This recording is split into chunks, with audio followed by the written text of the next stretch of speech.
वरहमतुल्लाहि वबरकातुहू। अज़ीज़ तलबा, आज हम लोग पढ़ेंगे लेसन नंबर 16, सबक number 16, present indefinite tense affirmative sentences. आइए सबसे पहले हम प्रेजेंट इंडेफिनिट टेंस जानते हैं, ये क्या है और किसको कहते हैं। तो प्रेजेंट के माना है हाल के, और इनडेफिनिट के माना है गैर मुतय्यन, और टेंस के माना जानते हुए जमाना। तो प्रेजेंट इंडेफिनिट टेंस ज़माने हाल गैर मुतय्यन, ज़माने हाल गैर मुतय्यन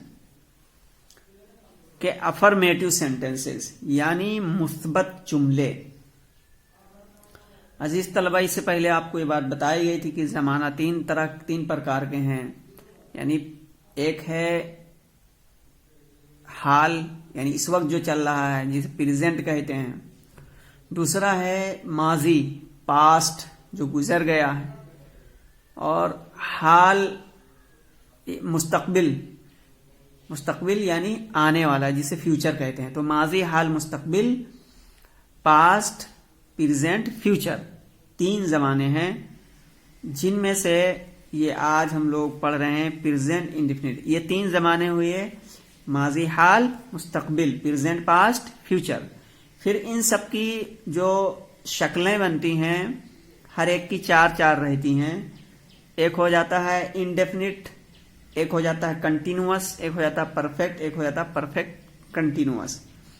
तो ये चार हर एक की बनेंगी। तो इस तरीके से 12 सूरतें बन जाती हैं। तो अब यहां देखिए, प्रेजेंट इंडेफिनिट, इंडेफिनिट यानी गैर मुतय्यन।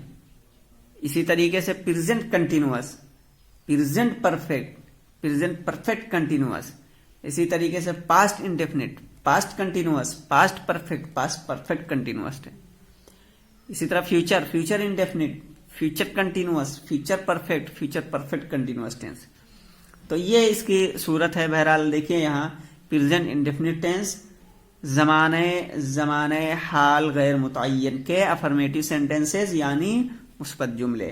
जुमले भी आपको बताया गया कि 3 प्रकार के होते हैं। अफर्मेटिव सेंटेंसेस यानी मुस्बत जुमले, नेगेटिव सेंटेंसेस मनफी जुमले, और इंट्रोगेटिव सेंटेंसेस सवालिया जुमले। फिर सवालिया जुमले 2 तरह होते हैं, उनमें मनफी और मुस्बत दोनों आ जाते हैं। अगर मुस्बत है तो इंट्रोगेटिव अफर्मेटिव सेंटेंसेस हो जाता है, मनफी है तो इंट्रोगेटिव नेगेटिव सेंटेंसेस हो जाता है। बहरहाल आज हमें जो पढ़ना है वो अफर्मेटिव सेंटेंसेस पढ़ना है, यानी प्रेजेंट इंडेफिनिट टेंस के तहत अफर्मेटिव सेंटेंसेस यानी कि मुस्बत जुमले पढ़ने हैं। आइए अब यहाँ पे हम तारीफ जान लेते हैं इसकी, यानी प्रेजेंट इंडेफिनिट टेंस की। तो इसकी तारीफ क्या है?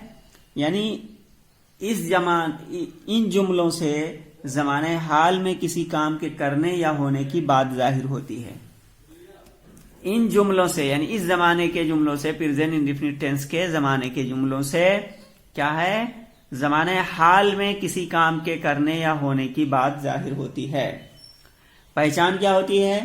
पहचान इनकी ये होगी कि इस जमाने के जुमलों के आखिर में ता है, ती है, ते हैं, ता हूं वगैरह लफ्ज आते हैं, ले, ठीक है। और फिर इनका कायदा क्या होगा? इनका कायदा अब आगे ये बताएंगे। आइए हम सबसे पहले आदर्श वाक्य यानी मॉडल सेंटेंसेस देखते हैं। मैं स्कूल जाता हूं, आई गो टू स्कूल। तुम पत्र लिखते हो, यू राइट अ लेटर। विद्यार्थी क्रिकेट खेलते हैं, स्टूडेंट्स प्ले क्रिकेट। वह गाना गाती है, शी सिंग्स अ सॉन्ग। वर्षा होती है, इट रेन्स। सीता खेलती है, सीता प्लेज। इस काल के वाक्यों की पहचान देखिए। ये सबसे पहले पहचान बता रहे हैं। इन्होंने तारीफ नहीं बताई है, लेकिन पहचान, तारीफ इसकी यही होगी कि इस जमाने यानी इन जुमलों से, इस जमाने के जुमलों से जमाने हाल में किसी काम के करने या होने की बात जाहिर होती है। पहचान देखिए, ये बता रहे हैं कि प्रेजेंट इंडेफिनिट टेंस के हिंदी वाक्यों के अंत में ता है, ती है, ते हैं, तो हो, ता हूं आदि शब्द आते हैं, वगैरह लफ्ज आते हैं। कहाँ आते हैं ये?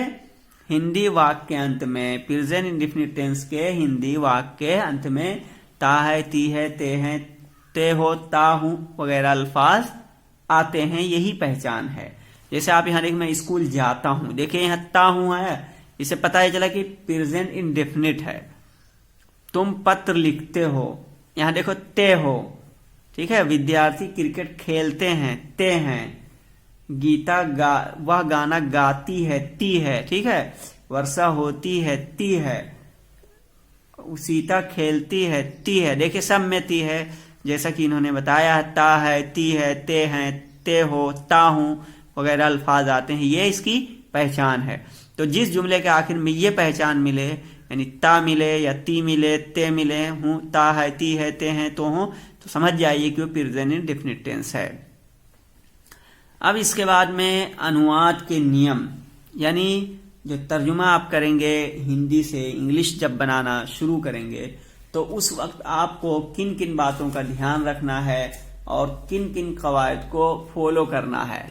देखिए, इस काल के वाक्यों में, इस काल के बोले तो प्रेजेंट इंडेफिनिट टेंस, ठीक है, अफर्मेटिव सेंटेंसेस। इस काल के वाक्यों में आई, वी, यू, दे तथा बहुवचन की संज्ञाओं जैसे स्टूडेंट्स, बॉयज आदि के साथ क्रिया की पहली अवस्था लगाओ। उदाहरण 1 से 3 देखो। यहां देखिए, ये बता रहे हैं कि आपको हिंदी से अंग्रेजी बनाना है, तो सबसे पहले आप फाइल को लेकर आएंगे, ठीक है। उसके बाद में क्या करना है आपको, बोलिए। वर्ब की फर्स्ट फॉर्म लानी है, यानी सबसे पहले सब्जेक्ट। मैं स्कूल जाता हूं, यहां ढूंढिए फाइल कौन है, हाँ तो मैं, तो आई। इसके बाद में वर्ब की फर्स्ट फॉर्म, ठीक है। और फिर इसके बाद में मफूल वगैरह लाएंगे, लेकिन किस में लेके आएंगे, बोलिए। हाँ, इन फाइल में, ये फाइल जब होंगे, यानी आई अगर फाइल है तब, वी है तब, यू है तब, दे है तब, और अगर ये सब नहीं है तो इसके अलावा इसम है लेकिन वो जमा है, जैसे स्टूडेंट्स, बॉयज वगैरह, तो इन सब के साथ वर्ब की फर्स्ट फॉर्म आप लेकर आएंगे। उदाहरण 1 से 3 आपने यहाँ पे जैसा कि देखा, मैं स्कूल जाता हूँ, आई गो टू स्कूल। देखिए आई है, फाइल है, इसलिए इसके बाद में गो आया। तुम पत्र लिखते हो, यू राइट अ लेटर। विद्यार्थी क्रिकेट खेलते हैं, स्टूडेंट्स प्ले क्रिकेट। यानी ये 3 मिसाल अलग हैं। अब आगे दूसरा जो कायदा बयान कर रहे हैं उसके नीचे ये मिसालें फिट होंगी। देखिए, नंबर 2, ही अगर आपका फाइल क्या हो, यानी ही हो, शी हो, इट हो, तथा एक वचन की संज्ञाओं जैसे सीता, बॉय आदि के साथ क्रिया की पहली अवस्था के अंत में एस या ईएस बढ़ाकर प्रयोग करो। यानी ही, शी, इट, आपका फाइल क्या हो, ही हो, शी हो, इट हो, तो ऐसी सूरत में क्या करेंगे, या वाहिद नाम हो जैसे सीता, बॉय है, तो इनके साथ वर्ब की पहली अवस्था के अंत में, यानी वर्ब की जो पहली फॉर्म है, फर्स्ट फॉर्म है, उसके आखिर में एस या ईएस बढ़ाकर इस्तेमाल करेंगे। जैसा कि मिसाल नंबर 4, 5, 6 में आप देख सकते हैं। वह गाना गाती है, तो इसमें देखिए वह वाहिद है फाइल, तो यहाँ पे आप देखिए शी सिंग्स अ सॉन्ग। देखिए सिंग माने गाना, ये फर्स्ट फॉर्म है, उसमें एस जोड़ दिया है। वर्षा होती है, इट रेन्स। देखिए वर्षा ये वाहिद है, इट यहाँ पे फाइल वाहिद है, इसलिए एस जोड़ दिया है फर्स्ट फॉर्म में। सीता खेलती है, यहाँ देखिए सीता फाइल है, वाहिद है, इसलिए इसके वर्ब की फर्स्ट फॉर्म में एस जोड़ या ईएस जोड़ेंगे, तो सीता प्लेज। ठीक है, ये बात अब आप समझ गए हैं। अब यहाँ नीचे एक चीज बता रहे हैं कि यहाँ आपको बिल्कुल ये बात ध्यान में रखनी होगी कि इस काल के वाक्यों के अंत में, इस काल के यानी प्रेजेंट इंडेफिनिट टेंस के वाक्यों के आखिर में है, हूं, हो आदि शब्द का अनुवाद इज़ेमार में कभी मत करो। यानी यहाँ ता है, ती है, ते हैं, ये जो हैं देख रहे हो, इसका तर्जुमा इज़ेमार नहीं करेंगे। आगे देखिए, अब इसी के तहत ये एक्सरसाइज करके आप लोगों को लाना होगा कल इंशाल्लाह अगली वीडियो में। एक्सरसाइज नंबर 16 है कि निम्नलिखित वाक्यों का अंग्रेजी अनुवाद नीचे दिए हुए स्थान पर लिखो।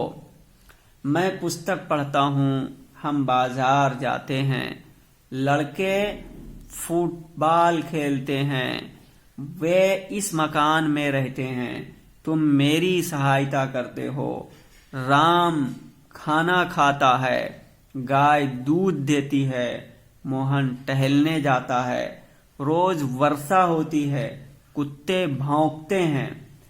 ठीक है, ये मुश्किल अल्फाज बाजार की मार्केट, मकान की हाउस, और फॉर टहलने की फॉर अवाक, भौंकते हैं बार। इसके बाद में इंग्लिश जुमले हैं, सेंटेंसेस, इसकी हिंदी में आपको करके लाना होगा। इसे निम्नलिखित वाक्यों का हिंदी अनुवाद नीचे दिए हुए स्थान पर लिखो। I go to railway station, you read in school, he eats food, the boys play cricket, you help me, it rains heavily. अब ये मुश्किल अल्फाज, railway station, railway station, rains heavily, जोर से वर्षा होती है।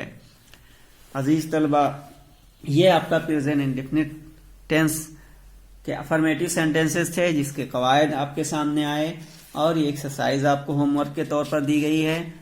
अजीज तलबा, आज के लिए बस इतना ही, फिर मिलेंगे आपको अगली वीडियो में। अस्सलामु अलैकुम वरहमतुल्लाहि वबरकातुहू।